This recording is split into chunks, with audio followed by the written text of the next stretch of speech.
Hello guys, welcome and welcome again to my channel. तो आज मैं बात करने वाली हूँ इस ट्राउज़र की कटिंग और स्टिचिंग के बारे में।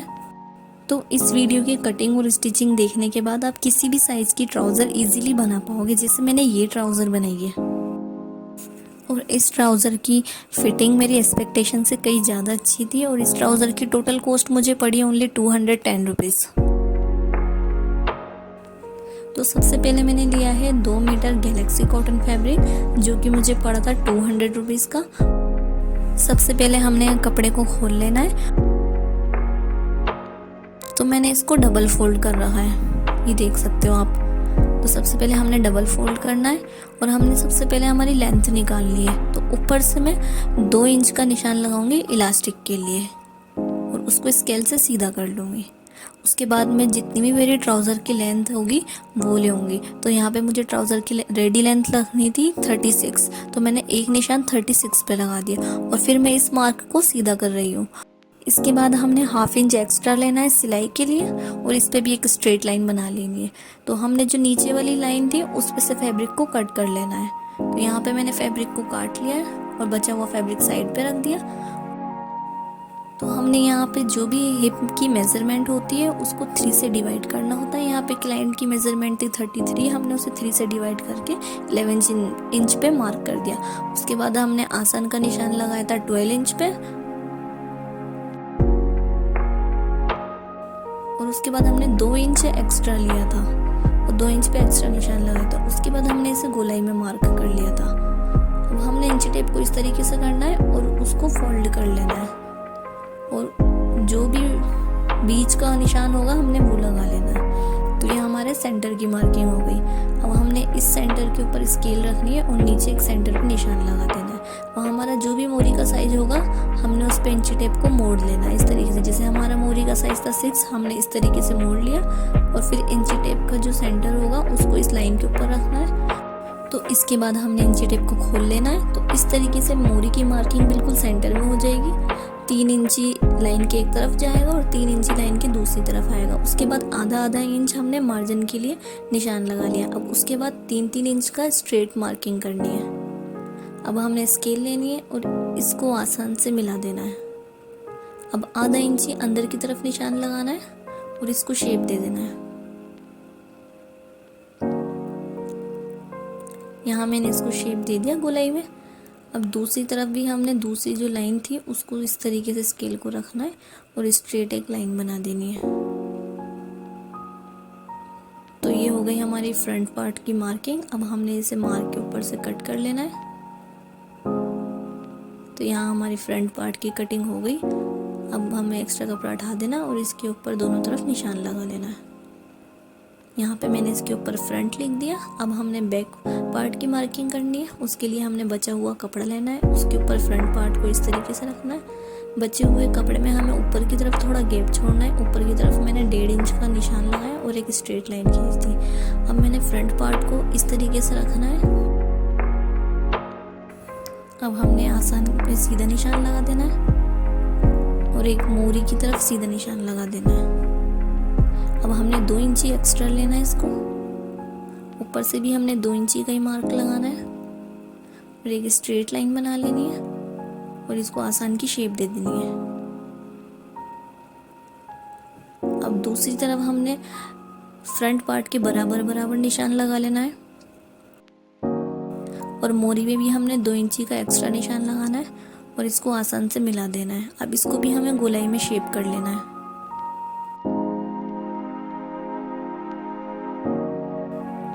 तो ये हो गई हमारे बैक पार्ट की मार्किंग। अब हमने क्या करना है, आसन वाली साइड को ऊपर तक ले जाना है और स्केल को तिरछा रखना है और इस तरीके से एक निशान बना लेना है। अब हमने इस निशान पे से तिरछा काट लेना है और बाकी पूरी मार्किंग पे से कट कर लेना है।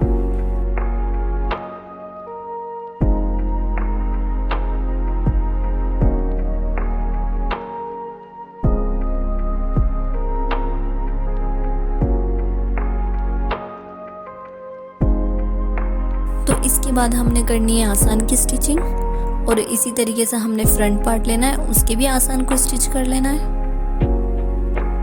तो यहाँ पे मैंने बैक पार्ट का आसान स्टिच कर लिया है, उसको खोल लेना है और फ्रंट पार्ट का भी आसान स्टिच कर लिया है, तो इसको भी खोल के इसके ऊपर रख देना है। और इस तरीके से रखने के बाद हमने इसकी साइड्स मिलानी है। तो यहाँ पे मैं इसकी साइड्स मिला रही हूँ और एक सिलाई इसकी साइड्स पे भी लगा लेनी है।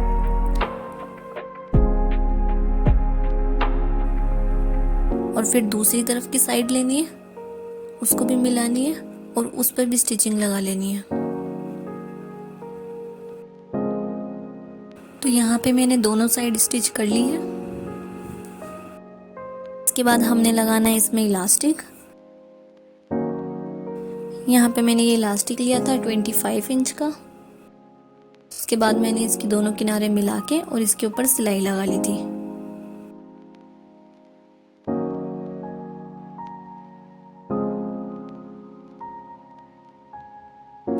इसके बाद मैंने ट्राउज़र के ऊपर वाली साइड को आधा इंच फोल्ड करना है और इसके ऊपर एक सिलाई लगा लेनी है।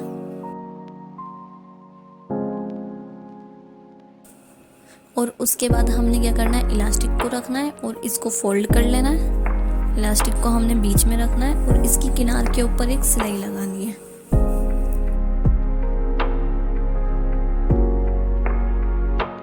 तो इस तरीके से हमने पूरी गोलाई में सिलाई लगानी है। तो अब हमारी सिलाई लग गई है। अब हमने इलास्टिक को पकड़ना है और इस तरीके से खींचना है ताकि गैदर सभी तरफ बराबर हो जाए। अब उसके बाद हमने इसके बीच में एक सिलाई लगानी है। सिलाई लगाने के लिए हमने इलास्टिक को खींचना है और उस पर सिलाई चलानी है। तो ये सिलाई भी हमने पूरी गोलाई में लगानी है। तो यहाँ पे हमारा इलास्टिक रेडी हो गया। तो पूरी फिनिशिंग के साथ हमारा इलास्टिक लग चुका है।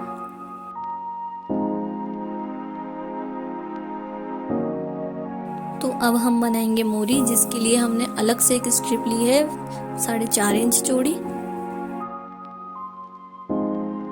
हम मोरी को खोल लेंगे इस तरीके से और सीधी तरफ इसके ऊपर ये स्ट्रिप रखेंगे और इसको डबल फोल्ड करेंगे और एक स्टिच लगाएंगे इसकी किनार से आधा इंच दूर।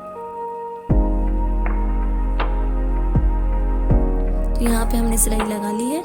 अब इसको हम नीचे की तरफ फोल्ड करेंगे